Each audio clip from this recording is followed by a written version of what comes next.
तो बुलेटिन में सबसे पहले बात करेंगे इजराइल और ईरान के बीच में जो युद्ध जारी है उसे लेकर लगातार जो हालात है दोनों तरफ से बेहद भयावह होते हुए दिखाई दे रहे हैं। दोनों तरफ से एक दूसरे पर वार पलटवार का सिलसिला जारी है। इजराइल ने ईरान के अरक में न्यूक्लियर ठिकाने पर बड़ी स्ट्राइक कर दी है। वहीं ईरान ने तेल अवीव में इजरायली इंटेलिजेंस हेडक्वार्टर पर अटैक किया। इसके अलावा तेल अवीव में ही इजरायली स्टॉक एक्सचेंज बिल्डिंग में भी ईरान ने मिसाइल से अटैक किया। साथ ही इजराइल के बीरशेबा शहर में सबसे बड़े अस्पताल सोरोका हॉस्पिटल पर भी ईरान ने मिसाइल बरसाई। इन सब के बीच अमेरिका की भी अलग से तैयारी चल रही है। ईरान इजराइल जंग में कल रात से अब तक क्या कुछ हुआ है इसका अपडेट बता रहे हैं हॉर्मास फटाकिया। ज़मीनी हकीकत अच्छी तो बिल्कुल नहीं है, क्योंकि अब अगर हम सोच रहे थे कि हालात सुधार के तरफ जा रहे हैं, ऐसा तो हुआ नहीं है, क्योंकि हालात जो है वो सिर्फ बिगड़े हैं। पहले सिर्फ परमाणु और सैन्य ठिकानों को निशाना बनाया जा रहा था, अब जाकर के सिविलियंस को निशाना बनाया जा रहा है। तो बात जो है वो बद से बदतर हुई है ऑन ग्राउंड। और यही कुछ 10 बड़े अपडेट्स हम आपके लिए लेकर आए हैं। और ईरान ने पहले ही और आज भी ये चेतावनी जारी की है कि अगर यूएस ने इस मामले में हस्तक्षेप अगर किया तो उनके पास सभी विकल्प जो है वो ऑन द टेबल है, खुले हैं जवाब देने के लिए, और वो इसका जवाब ज़रूर देंगे। और कल ही शाम को ईरान के जो सर्वोच्च नेता है अली खामेनेई, उन्होंने कहा था कि ईरान एक ऐसा देश नहीं है जो आत्मसमर्पण करेगा, और यूएस को अगर वो हस्तक्षेप करे तो उससे उसकी कीमत चुकानी होगी। आज जाकर के जो है एएफपी के हवाले से ये खबर आई है कि जेरूसलम और तेल अवीव में जो एएफपी के रिपोर्टर्स हैं उन्होंने सबसे बड़े और तेज़ विस्फोट सुने हैं। जब से ये कॉन्फ्लिक्ट शुरू हुई है तब जाकर के ये सबसे बड़े उन्होंने विस्फोट सुने हैं। वहाँ पर अगर जो हुआ है वो तेल अवीव के स्टॉक एक्सचेंज को निशाना बनाया गया है। ये अल जजीरा के हवाले से ये खबर आई है। और ईरानी मिसाइल्स ने इजराइल के एक अस्पताल को भी निशाना बनाया है सोरोका में। वहाँ जाकर के जो मरीज और स्टाफ जो था वो पहले से ही शेल्टर्स में थे, मगर इसके इंपैक्ट की वजह से उनको चोटें लगी है। ये इजराइल की तरफ से बयान आधिकारिक तौर पर आया है। बेंजामिन नेतन्याहू इजराइल के जो प्रधानमंत्री हैं उन्होंने ये जवाब दिया है कि ईरान को जो नागरिकों पर ये हमला हुआ है उसे उसकी भारी कीमत चुकानी पड़ेगी। बेंजामिन नेतन्याहू ने ये कहा है। और साथ ही साथ ये भी इजरायली डिफेंस फोर्सेस की तरफ से ये बयान आया है कि ईरान के जो अरक स्थित जो उनका हैवी वाटर रिएक्टर है उसे निशाना बनाया गया है। ये हैवी वाटर रिएक्टर उनके यूरेनियम एनरिचमेंट के लिए एक बहुत क्रिटिकल जो है प्लांट है और परमाणु हथियार बनाने के लिए काफ़ी अहम है, जिसकी कारण यूएस, यूरोपियन यूनियन और सभी ने इसके ऊपर पहले से ही चिंता जताई है कि ये जो है ईरान को परमाणु हथियारों की तरफ ले जा सकता है ये रिएक्टर। अब आगे चल के अब तक जो इस खेल के सबसे बड़े खिलाड़ी है वो है डोनाल्ड ट्रंप। अब तक उन्होंने अपने पत्ते खोले नहीं है। कल भी उन्होंने कहा था कि मैं हमला कर सकता हूं, नहीं कर सकता हूं। अब तक कोई उनकी तरफ से कोई आधिकारिक तौर पर कोई बयान नहीं आया है। और आखिर में रूस ने भी अब यह चेतावनी दी है कि अगर यूएस ने जो है हस्तक्षेप किया, बात और बिगड़ी तो दुनिया जो है एक परमाणु आपदा से केवल मिलीमीटर्स दूर है। तो स्थिति किसी भी तरह से सुधरने के हालात तो नजर नहीं आ रहे। आज तो यूएस के बाजार बंद है, लेकिन अगर आज रात तक यह स्थिति और बिगड़ी तो इसका खामियाजा बाजार को भी भुगतना पड़ सकता है। साथ ही आपको बता दें इस वीकेंड दुनिया की सबसे बड़ी ताकत ईरान पर हमला बोल सकती है। ब्लूमबर्ग से लेकर वॉल स्ट्रीट जर्नल तक हर रिपोर्ट एक ही चेतावनी दे रही है कि तेहरान में तबाही का तूफान उठने वाला है।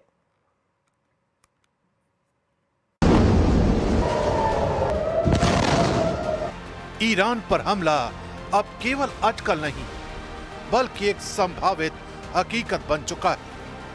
ब्लूमबर्ग की रिपोर्ट के मुताबिक अमेरिका ने सैन्य कार्रवाई की तैयारी तेज कर दी है और ये वीकेंड निर्णायक हो सकता है। व्हाइट हाउस के सिचुएशन रूम में रणनीति बन चुकी है, बस एक आखिरी मंजूरी बाकी है। डोनाल्ड ट्रंप ने बुधवार को 2 टूक कहा था, मैं हमला कर भी सकता हूं, नहीं भी, लेकिन अगला हफ्ता बहुत बड़ा होने वाला है। शायद हफ्ते से भी पहले ये वही ट्रंप हैं जिनके फैसले दुनिया की सीमाएं तय करते हैं और अब उनकी घड़ी ईरान की ओर टिक टिक कर रही है। इसी बीच वॉल स्ट्रीट जर्नल ने भी दावा किया है कि ट्रंप ने इस हफ्ते ईरान पर हमले की योजना को मंजूरी दी थी, लेकिन आखिरी पल में उन्होंने इसे रोक लिया, ये देखने के लिए क्या तेहरान उनकी शर्तें मानता है या नहीं। ये हलचल तब मची है जब ईरान के आसमान में पहले ही इजराइल की मिसाइलें कहर बरपा रही हैं। फिलहाल गेंद ट्रंप के पाले में है।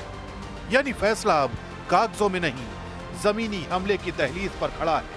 ट्रंप ने कहा है ईरान को बिना शर्त झुकना होगा, वरना व्हाइट हाउस की दीवारों के भीतर साजिश और सर्जिकल स्ट्राइक की पटकथा साथ साथ लिखी जा रही है। इतना तय है, अगर अमेरिका का हमला हुआ तो इसके नतीजे भयानक से भी भयानक हो सकते हैं।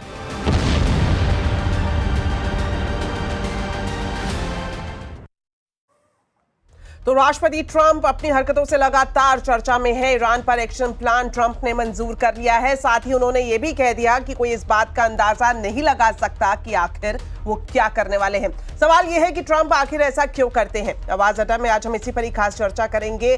ट्रंप का टेंट्रम 7:57 पर जरूर देखिए। चलिए अब बात करते हैं शेयर बाजार की। निफ्टी वीकली एक्सपायरी पर बाजार दायरे में रहा। सेंसेक्स निफ्टी की फ्लैट क्लोजिंग हुई। सेंसेक्स 83 पॉइंट गिरा तो वहीं निफ्टी 19 पॉइंट फिसल कर बंद हुआ। Mid cap small cap shares में बिकवाली रही। बैंकिंग शेयर्स में दबाव रहा तो वहीं रियलिटी, मेटल, आईटी शेयर्स में बिकवाली दिखी। आज के बाजार में सबसे ज्यादा बढ़त ऑटो इंडेक्स में दिखाई दी। चलिए भारत की सैन्य शक्ति से जुड़ी हुई एक और बड़ी खबर आपको बता दें। भारत में 5th जनरेशन फाइटर जेट बनाने की दिशा में सरकार ने पहला कदम उठा दिया है। सरकार ने इसके लिए EOI जारी कर दिया है। इस खबर पर डिटेल्स लेते हैं हमारे वरिष्ठ सहयोगी लक्ष्मण रॉय से। तो लक्ष्मण जी बताएं, ये जो 5th जनरेशन फाइटर जेट की तरफ एक कदम आगे बढ़ाया है सरकार ने, इसे लेकर पूरा अपडेट क्या है? देखिए, दरअसल अब तक इस एयरक्राफ्ट को लेकर के बातें होती थी। सरकार सैद्धांतिक तौर पर फैसला लेती थी कि हम जल्दी करेंगे, लेकिन अब जमीन पर ये सरकार का कदम दिखने लगा है। और इसके तरफ खास तौर से एरोनॉटिकल डेवलपमेंट एजेंसी, जिसके ऊपर ये जिम्मेदारी है कि 5th जनरेशन फाइटर जेट को बनाने के प्रोजेक्ट की निगरानी करे, उस एजेंसी ने, ADA ने अब एक एक्सप्रेशन ऑफ इंटरेस्ट निकाला है, यानी नीलामी निकाली है। बोली मंगाई है उन कंपनियों से जिनकी दिलचस्पी इस 5th जनरेशन एयरक्राफ्ट बनाने में है, जिसको तकनीकी भाषा में एडवांस्ड मीडियम कॉम्पैक्ट एयरक्राफ्ट कहते हैं, AMCA कहते हैं। जो कंपनी चाहती है इसे बनाना, उन्हें पहले इसमें अपने एक्सप्रेशन ऑफ इंटरेस्ट देना होगा। 16 अगस्त तक ये आखिरी तारीख है अपनी बोली सौंपने को लेकर के। अभी पहले चरण के जो एक्सप्रेशन ऑफ इंटरेस्ट है, इसके तहत प्रोटोटाइप बनाना होगा, साथ ही साथ फ्लाइट टेस्ट करना होगा, सर्टिफिकेशन के लिए उनका चयन किया जाएगा। उसके बाद जो कंपनियां चयनित होंगी उनको फिर आगे मैन्युफैक्चरिंग की जिम्मेदारी दी जाएगी। इसमें 2 बातें बहुत महत्वपूर्ण है। पहली बात, ये जो एक्सप्रेशन ऑफ इंटरेस्ट है, इसमें सिर्फ और सिर्फ भारतीय कंपनियां ही हिस्सा ले सकती हैं, यानी भारतीय कंपनियों को एक बड़ा मौका मिल रहा है। दूसरी बात कि इसमें कंपनियां चाहे तो अकेले हिस्सा ले सकती हैं, ज्वाइंट वेंचर के जरिए हिस्सा ले सकती हैं, या फिर कंसोर्शियम यानी कई सारी कंपनियां मिल करके इसमें हिस्सा ले सकती हैं। और इसके तहत सरकार का जो मकसद है वो ये है कि इस एयरक्राफ्ट का पहला प्रोटोटाइप 2028-29 तक जारी कर दिया जाए, 2032-33 तक इसका प्रोडक्शन शुरू कर दिया जाए, और 2034 तक इसको सेना में शामिल कर दिया जाए। ये इसलिए महत्वपूर्ण है क्योंकि चीन, US के पास पहले से ही 5th जनरेशन एयरक्राफ्ट है, और यहां तक कि चीन अब इस एयरक्राफ्ट को पाकिस्तान को देने की तैयारी कर रहा है। तो ऐसे में भारत के सैन्य शक्ति के लिहाज से ये काफी संवेदनशील और क्रिटिकल हो जाता है इस एयरक्राफ्ट को बनाना, और यही वजह कि सरकार ने कदम उठाया है। जी शुक्रिया लक्ष्मण जी इस पूरी जानकारी के लिए। चलिए बढ़ते हैं आगे और आपको बता दें, निजी इंश्योरेंस कंपनियों पर IRDAI ने एक्शन लिया है। महंगे हेल्थ इंश्योरेंस और क्लेम रिजेक्शन मामले को लेकर IRDAI ने जांच शुरू कर दी है। पूरा मामला समझते हैं आलोक प्रियदर्शी से। तो आलोक बताएं, क्या जानकारी है आपके पास? बिल्कुल, देखिए, जो हेल्थ इंश्योरेंस की तरफ से ये शिकायत बहुत ज़्यादा मिल रही थी कि उन्होंने बहुत ज़्यादा एक तरह से प्रीमियम में इंक्रीज किया है, और साथ ही साथ जो क्लेम रिजेक्शन का रेशियो है वो भी काफ़ी कम हो गया है। लिहाजा वित्त मंत्रालय की तरफ से IRDAI को निर्देश दिए गए थे कि इस पर एक्शन होना चाहिए, इस पर जांच होनी चाहिए। तो जो हमें सोर्सेज बता रहे हैं कि IRDAI ने जो देश के टॉप प्राइवेट हेल्थ इंश्योरेंस कंपनियां हैं उनके खिलाफ जांच शुरू कर दी है, और जो भी रूल के मुताबिक जो भी अगर कोई कंपनी दोषी पाया जाता है तो उनके खिलाफ पेनल्टी भी लगाया जाएगा। तो ये हमारे सूत्र बता रहे हैं। खास तौर से जो जिस तरह से हेल्थ इंश्योरेंस कंपनियों ने पूरे देश में एक तरह से कार्टेलाइजेशन के जरिए एक यूनिफॉर्म तरीके से प्रीमियम बढ़ाया, और साथ ही साथ जो क्लेम रिजेक्शन रेशियो था वो भी 30% से ज्यादा बढ़ गया। क्योंकि अगर बात करें तो जो सरकारी इंश्योरेंस कंपनियां हैं उनका जो क्लेम एक्सेप्टेंस रेशियो है करीब 103% है, लेकिन वहीं अगर प्राइवेट कंपनियों की देखें तो 70% से नीचे है। लिहाजा सरकार इस बात को लेकर भी काफी नाराज हुई थी कि ये आखिर इस तरह से कैसे देश में चल रहा है, कैसे यूनिफॉर्म तरीके से प्रीमियम बढ़ाए जा रहे हैं, कैसे इतना ज्यादा क्लेम रिजेक्शन हो रहा है। शिकायतों का अंबार लगा हुआ था वित्त मंत्रालय में। लिहाजा अब IRDA की तरफ से एक्शन की शुरुआत हो गई है। आने वाले दिनों में आप देखेंगे कई सारे जो प्राइवेट हेल्थ इंश्योरेंस कंपनियां हैं उनको अब भारी भरकम पेनल्टी भी लगाई जा सकती है। शुक्रिया आलोक इस पूरी जानकारी के लिए। चलिए अब आपको मनी कंट्रोल के एक यूनिक प्रोडक्ट के बारे में बताते हैं। मनी कंट्रोल सुपर प्रो आपकी निवेश और ट्रेडिंग यात्रा में एक स्मार्ट एज देगा। सुपर प्रो एक शानदार खूबी के साथ है जो कि है अल्फा जनरेटर। इसके तहत अमरीश बालिका और नरेश मिरानी समेत दिग्गज सेबी रजिस्टर्ड रिसर्च एनालिस्ट आपको लाइव ट्रेडिंग और इन्वेस्टिंग आइडियाज देंगे। तो दीजिए अपने इन्वेस्टमेंट को सुपर पावर और सब्सक्राइब करें मनी कंट्रोल सुपर प्रो।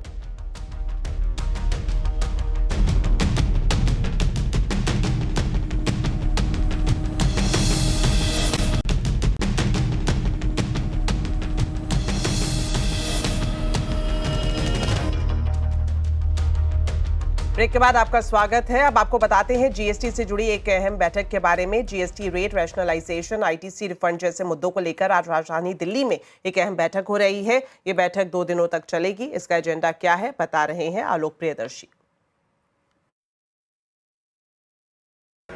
बिल्कुल, देखिए आज से जो 2 दिनों की central board of indirect taxes की बैठक शुरू हुई है। इसमें खासतौर से जो मुद्दा है वो जीएसटी से जुड़े हुए हैं। जीएसटी रिफॉर्म्स है, रेट रैशनलाइजेशन है, इसके अलावा जो रिफंड्स के मुद्दे हैं और साथ ही साथ डीजीजीआई यानी director general of GST intelligence की तरफ से जो तमाम नोटिसेस भेजे गए हैं उस नोटिसेस पर क्या स्टेटस है, इन तमाम मुद्दों पर चर्चा की जाएगी और खासतौर से डीजीजीआई ने क्या एक्शन लिया है इसके बारे में भी रिव्यू किया जाएगा।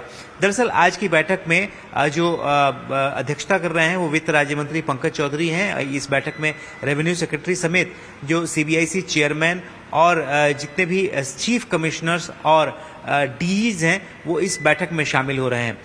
इस बैठक में कल वित्त मंत्री निर्मला सीतारमण हिस्सा लेंगी और वो तमाम जितने भी चर्चा 2 दिनों के दौरान हुई उस पर एक रिव्यू लेंगी और कोशिश यही है सरकार की तरफ से कि जितने भी जीएसटी की तरफ से जितने भी पेंडिंग इश्यूज हैं, ईज ऑफ डूइंग बिजनेस है, इसको लेकर क्या कदम उठाए जा सकते हैं आने वाले दिनों में, इन सभी मुद्दों पर चर्चा होगी ताकि आने वाली जीएसटी काउंसिल की बैठक में इसको वहां पर अप्रूव कराकर और जो खास तौर से जो जीएसटी टैक्स पेयर्स हैं उनके लिए एक तरह से कारोबारी आसानी की जाए, ईज ऑफ डूइंग बिजनेस को बहाल किया जाए। तो ये आज की बैठक का एजेंडा है। कल वित्त मंत्री निर्मला सीतारमण इस बैठक में शामिल होगी और ये बैठकों की सीरीज है। इसके बाद 23 तारीख को इनकम टैक्स के साथ वित्त मंत्री बैठक करेंगी और उसके बाद इस महीने के आखिर में कस्टम्स के लिए अलग से बैठक होगी। तो ये तमाम मुद्दे इस बैठक में आज के हो सकते हैं। एयर इंडिया के कुछ पूर्व कर्मचारियों ने कंपनी पर एक गंभीर आरोप लगाया है। 2 सीनियर क्रू मेंबर्स ने एयर इंडिया पर आरोप लगाया कि जब उन्होंने 2024 में ड्रीम लाइनर के दरवाजे की दिक्कतों का मामला मैनेजमेंट के सामने उठाया तो उन्हें नौकरी से निकाल दिया गया। क्या है पूरा मामला, समझते हैं रोहन सिंह से। तो रोहन बताएं पूरा मामला क्या है। गंभीर आरोप लगाए गए हैं पूर्व कर्मचारियों की तरफ से एयर इंडिया पर। जी, एयर इंडिया पर गंभीर आरोप लगाए गए हैं उसके हैं कुछ पूर्व सीनियर केबिन क्रू की तरफ से। एयर इंडिया के 2 फॉर्मर सीनियर केबिन क्रू ने प्रधानमंत्री नरेंद्र मोदी को चिट्ठी लिखी है और आरोप लगाया है कि पिछले साल एक घटना में जब उन्होंने एयरक्राफ्ट में कुछ दिक्कतों का जिक्र किया, जब उसकी कंप्लेन की तो बजाय उस पर एक्शन लेने के इन 2 कर्मचारियों को ही बर्खास्त कर दिया गया। इन कर्मचारियों का कहना है कि 14 मई 2024 को मुंबई लंदन की फ्लाइट नंबर AI-129 का यह मामला है और जब वहां पे उन्हें ये एयरक्राफ्ट का मॉडल VT-ANQ था, ड्रीमलाइनर था, और जब उन्होंने इसके डोर L4 में तकनीकी खराबी का जिक्र किया, उसकी लिखित में कंप्लेन की, तो शुरुआत में तो पायलट ने उसे कंफर्म किया इस दिक्कत को, लेकिन बाद में इन कर्मचारियों पर अपने बयान को बदलने का दबाव बढ़ने लगा। मैनेजमेंट ने कहा कि आप अपना जो कंप्लेन है उसे वापस लें और जब उन्होंने ऐसा करने से मना कर दिया तो इन दोनों कर्मचारियों को टर्मिनेट कर दिया गया। ये आरोप लगाया गया है। इस आरोप में यह भी कहा गया है कि डीजीसी और जो बाकी एजेंसीज हैं उन्हें भी इसकी जानकारी थी। उन्होंने इस पर अनौपचारिक रूप से बातचीत जरूर की लेकिन कोई भी जांच इसमें नहीं किया गया। अब इन कर्मचारियों का कहना है कि जो हाल में अहमदाबाद में एयर इंडिया की प्लेन क्रैश की घटना हुई थी वो टाला जा सकता था अगर इस तरह की जो खामियां हैं उन्हें सीरियसली लिया जाता, और इसलिए उन्होंने प्रधानमंत्री नरेंद्र मोदी से मांग किया है कि इसकी एक निष्पक्ष सीबीआई जांच की जाए। जी शुक्रिया रोहन इस पूरी जानकारी के लिए। तो इसी के साथ बुलेटिन में इतना ही, लेकिन जाने से पहले आपको बताते हैं आज के कंज्यूमर अड्डा के टॉपिक के बारे में। आंध्र प्रदेश के बाद अब कर्नाटक में भी रोज 10 घंटे काम का नियम बनने जा रहा है। इसमें कर्मचारियों और कंपनियों के क्या फायदे होंगे, जानने के लिए जरूर देखिए आज का कंज्यूमर अड्डा शाम 5:57 पर।